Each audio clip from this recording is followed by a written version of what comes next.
স্যারের কাছে আসলে মূলত আমার ধরা পড়ছে হচ্ছে 2020 সালের অগাস্ট মাসের 12 তারিখে। পরে আমি প্রফেসর ইউনূস স্যারকে ফার্স্টে দেখাইছিলাম। পরবর্তী পর্যায়ে যখন আমি ওই যে পিজি হসপিটালে যখন আমি ওই যে ভর্তি হই, তখন স্যার আমাকে খুব হেল্প করছিলেন। তখন থেকে আমি স্যারের পেশেন্ট এবং স্যারের সাথে ট্রিটমেন্ট করে আমি মানসিকভাবে খুব তৃপ্তি পেয়েছি। এক কথায় হলো কি যে আমার এত বড় একটা অসুখ, স্যার সবসময় জন্য আমাকে বলছে যে অসুবিধা নাই, আল্লাহর রহমতে দেখা যাচ্ছে কি যে মেনে মেনে চলবা, খুব ভালো থাকবা। আল্লাহর ওই আশীর্বাদ, মানে আল্লাহ স্যারের ওই আশীর্বাদটাই আমার জন্য অনেকটা বেশি ভালো লেগেছে এবং আমি এ পর্যন্ত অন্য কোথাও দেখাইনি।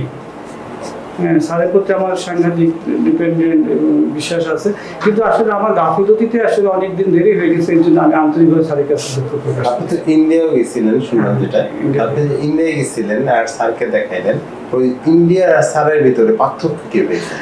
ব্যাপার হচ্ছে কি যে স্যার যে ট্রিটমেন্টটা দিয়েছেন, ওনারা সেখানে বলেছেন যে আসলে বাংলাদেশে যে ট্রিটমেন্টটা দিয়েছেন professor doctor Abdul Aziz sir যথার্থ ট্রিটমেন্ট দিয়েছেন, আমাদেরও একই ট্রিটমেন্ট। এখন যদি মনে করেন যে আপনি ভিসা পাসপোর্ট করে আসতে পারেন, কিন্তু আপনার জন্য বাংলাদেশের ট্রিটমেন্টটাই, বিশেষ করে আব্দুল আজিজ স্যারের যে অধীনে আছেন ওনার কাছে থাকেন ভালো, এটা ওনারা বারবার আমাকে বলেছেন। ওনারাও সাজেস্ট করছেন যে বাংলাদেশে যথার্থ ট্রিটমেন্ট হচ্ছে। কত বছর স্যারের কাছে?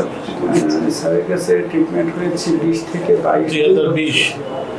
তারপরেও ভালো আছে, এখন ফলো আপ আছে, জাস্ট এদেরকে ফলো আপ বলে আর যে ওরা নন স্কিন লিম্ফোমা ছিল, সেটা চিকিৎসা হয়েছে, চিকিৎসা হয়ে ওনাকে পেট স্ক্যান করে ওরা আমার কিওর ঘোষণা করছে, উনি এখন ফলো আপে আসছে এবং ফলো আপ রিপোর্টও তার ভালো আর কি।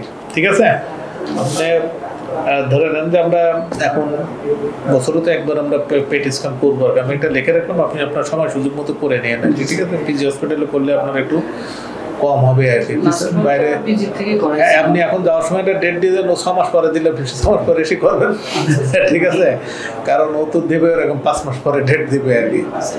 বাইরে করলে অনেক টাকা আরেকবার দিয়েছিল, তো ওইখানে একটু সন্তুষ্ট করছিলাম, ওরা তোমার তো এটা তাড়াতাড়ি করতে হবে, আমি এটাও মনে করতেছি না। ঠিক আছে, পেট স্ক্যান এটা কালকে যদি থাকেন এটা দিয়ে দেন।